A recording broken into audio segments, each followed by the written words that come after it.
So it appears that Sanders is gaining some momentum. He got a lead in New Hampshire. According to Real Clear Politics, it's either going to be Sanders or Biden, I'm pretty sure. I don't believe it's going to be Biden. The DNC realizes that with Joe Biden, all you got to do is ask him a tough question and he'll tell you to do some push-ups or call you fat or something like that. So I don't think Biden is going to be the proper way. I don't think Bernie Sanders is the proper way either, but it looks like, in my opinion, Bernie Sanders will most likely be the candidate. So I'm going to focus on that just because I do firmly believe it's going to be a Trump-Sanders race this year. Let's get into this one first. Bernie Sanders leads the race for Democratic nomination in New Hampshire, according to a new CNN poll conducted by the University of New Hampshire. And it's exactly what Trump wants. It's exactly what Trump wants. Bernie Sanders is going to be the easiest person for him to run against. Why? Well, we're going to get into Sanders' politics and the things that are going to hamstring him this year. Overall, 25% of likely Democratic primary voters backed the Vermont senator, with former Vice President Joe Biden, 16%, former South Bend, Indiana Mayor Pete Buttigieg, 15%, and Massachusetts Senator Elizabeth Warren, 12%. Yeah, we don't care, gang, yeah, okay. Sanders edged in New Hampshire, a state he won by more than 20 points in the 2016 primaries, comes as polling from CNN and others in Iowa and nationally show him gaining ground. In New Hampshire, he has edged up 4 points since the last CNN UNH poll there in October. Warren has slid 6 points in that time. Biden holds about even with his October support, and Buttigieg has gained 5 points. So, Sanders, Biden, Sanders, Biden, Sanders, Biden. But I just don't believe it's going to be Biden, because really all you got to do is ask him a couple of tough questions, and he'll fold like a paper tiger. Now, why would Trump on earth want Bernie Sanders to run, and why does the Trump camp, and me as well, believe that Sanders would be the easiest target for Trump? Sanders' policies. Okay, first, raising taxes on the wealthy, create new social programs. Okay, you raise taxes on the wealthy will leave. And we will not get their taxes. We will not get their money. We will not get their advancements. And they can still make money from anywhere in the world because we live in this society where people can go places. So the only way to solve that would be to put a lock and tell rich people that they can't leave. Well, but then that wouldn't look very good either, would it? And then you would say, okay, well, let's not make the rich people leave. Let's add an extra penalty. If the rich people leave and they spend more than X period of time overseas, we will tax them at this rate. Wait a second, but we already have that, and it's ineffective. If a rich person wants to, there are ways to get around it. All you're going to do is cause a mass exodus of people, and believe it or not, the top 1% of earners in the United States pay the majority of our taxes. We don't want them to leave. We want them to stay nice and comfy right here. Okay? That's where we want them. Some 2020 presidential candidates are calling for tax hikes on the wealthy and a dramatic expansion of federal programs that would benefit the rest of America. And who's going to pay for the federal programs? The rest of America, the middle class, us. We're going to pay for them. The social programs are not free. The money's got to come from somewhere. Where'd they come from? So you tax the rich at a higher rate. So for the first few months, it's going to look like you are getting gains because the rich are still formulating their plans. Once the rich plans come through and they start exodusing, then we're going to pick up the tab and we're going to pay more taxes. I don't see this passing muster. I don't see the American people looking at this as a good thing.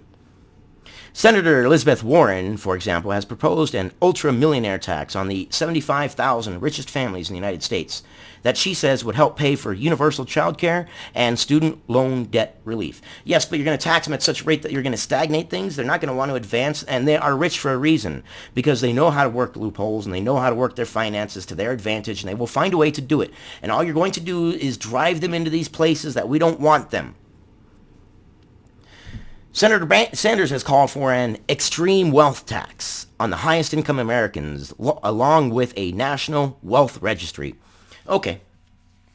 A wealth registry? Okay. Do you know how bad that sounds? So if I get rich, now all of a sudden I have to go on a list. I have to go on a list and I have to register as a wealthy individual. It's like setting up a target for myself. It's like putting a target on my back. Why would I do that? And I know people down here on my level that aren't millionaires and billionaires are looking up like, yeah, okay, what's the big deal? What's the big deal? What's the big deal? What's the big deal is this does affect us in the long run. A wealth registry? That sounds like something that an authoritarian government would do to track people that they don't agree with. He wants to establish a federal jobs guarantee and raise taxes on businesses whose CEOs make at least 50 times more than their median workers. It's going to stagnate growth. It's going to stagnate growth. Let's get to the next one. Raise the federal minimum wage to $15 an hour. Now, before I get into this one, a little caveat. If $15 an hour became the federal minimum wage, I personally, on a personal level, would love it. Because I work in a job that is paid quite well. So if $15 an hour is the minimum wage, ooh, I'm going to be making buco bucks. I'm going to be making a lot of money per hour. And pay per hour, okay, yeah, cool, awesome. I can get out there and do my work and look at you guys making your $15 an hour, and I'd be making what? Percentage-wise, probably, let's see, what do we got? 8, so that's 2, that's 3 times, so 3 times 15, 30, 45, 50. I'd be making about $55 an hour. Okay, yeah, let's bring on the $15 an hour minimum wage for myself, okay? But it will destroy the service sector. It will destroy it. Things will go automated. People will lose their jobs. I don't know, I hear people, automation would be great. Products would cost less. Okay, possibly. But the businesses still have to make up for that initial automation cost. So $15 an hour is the limit where it is more beneficial in the long run for businesses to fire their employees and use that initial cost to automate. But because they have that initial cost, they're still going to jack up the price of their products because they want to recuperate that initial cost. 2, what does it do to our society? Yeah, maybe products will cost less a few years down the road. Not right off the bat, a few years down the road. But in that meantime, you've got people who are not employed and they are not earning money and they are not paying taxes. They're using social programs that Bernie Sanders wants to implement and using taxpayer money. So what do we do? There's broad support among Democratic presidential candidates for doubling the hour minimum wage from $7.25 to $15 an hour, and then allowing it to rise automatically with inflation, as proposed by House Democrats in the Raise the Wage Act. Yes, and that's great. That's great for skilled workers like me. That's great for people in higher paying jobs like me. But the largest job sector, the service job sector, McDonald's, Burger Kings, cashiers, things like that. You look at Walmart, they're going automated, scan and go lanes or whatever they're called. Well, that's not an employee, that's not a human being working that job. Now imagine Walmart fires all their cashiers because, well, now we don't need them because, well, we're not going to pay them $15 an hour. $15 an hour times thousands of employees? No, now it's worthwhile to pay the construction company to gut out those old registers, put in automated ones, because now in 3 years it'll pay for itself. While if you pay thousands of employees $15 an hour for years and years and years and years and years and years and years, you're losing money as a business. I'm just speaking from a business perspective. And if businesses are not hiring people, that is not good for our economy. That is counterproductive. Me personally, on a personal level, yeah, absolutely, I would love it. Why? Because I'll be making so much more money. This one, yeah, no. I don't see how on God's green earth you could possibly fly this one past the American voter. Democrats who support studying reparations fall in line with a plan from Representative Sheila Jackson, who has proposed forming a commission to define reparations and suggest the form any compensation should take. Most presidential candidates have supported her legislation and said they would sign the bill if elected president. Who decides reparations? And why would any of us who had great-great-great-great-grandparents why should we pay for our great-great-great-great-grandparents' mistake? It's not us. And anybody that you go into, if you go far enough in their history, someone in their family has done something wrong that you can ask for reparations for. So what do? Do we go back to original sin? Maybe that's what we should call this, the original sin law. Well, that's retarded. You're going to make us pay for ancestors' mistakes. See, the thing about morals and laws are subjective and objective. Morally, it was okay to have a slave, but morals change. And because morals change, now it's not. And so because morals change, why should we pay for something that generations ago happened?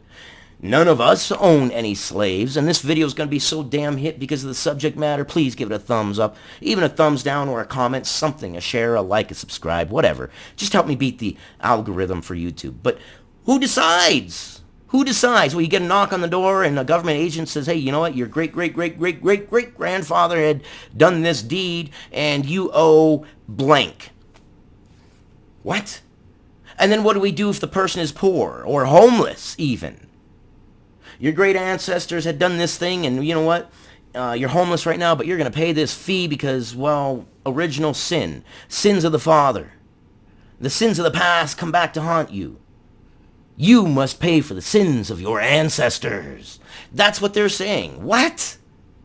No, that doesn't make a lick of sense. Because if an eye for an eye makes the whole world blind, then reparations for bad deeds for anybody in our ancestry makes the whole world poor. All we're going to be doing is changing money from this hand to this hand to this hand to this hand, because everybody, if you go back far enough in everybody's history, somebody, somewhere, sometime has done something. This is a slippery road. Okay, so hypothetically, I'm Irish. I came from Ireland, so no, I haven't owned slaves. My people were slaves. But let's just hypothetically say that someone in my past had owned a slave. And then they come to me and they say, well, you owe reparations to this person. So then I go and I say, okay, here's your money that for some reason I have to pay for something that I didn't do. And then I decide, you know what? I'm a little vindictive prick. And I'm going to go research their history. Oh, you know what? Their great-great-great-great-grandfather did this thing. Well, now you know what? I'm going to contact this guy. Hey, this guy wronged you. So now this guy that I paid reparations to has to pay reparations to this guy. And then, do you see what I'm saying? And who decides? And why?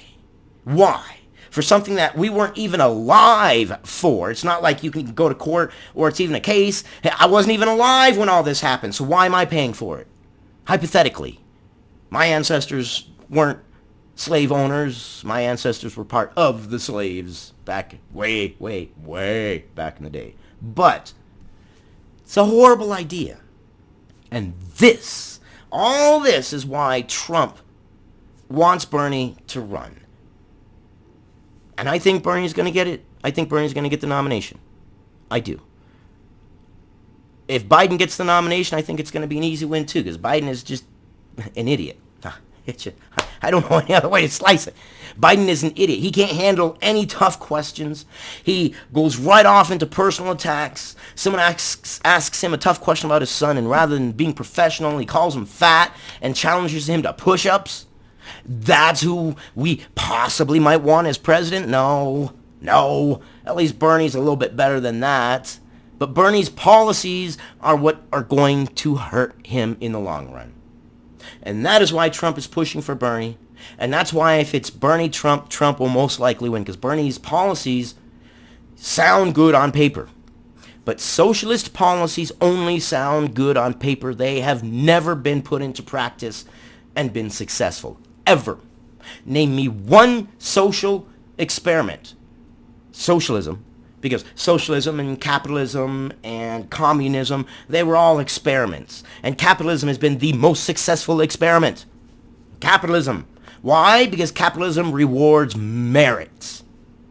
You do good, you make more money. You do shitty, you don't make shit. I don't know what else to tell you. It's just truth. Anyways, that's what I got on this one. Why don't you guys give me some sort of engagement. I will see you guys on the next one, and inform yourselves. And if you disagree with me, give me your opinions. I love you guys. I'll see you on the next one.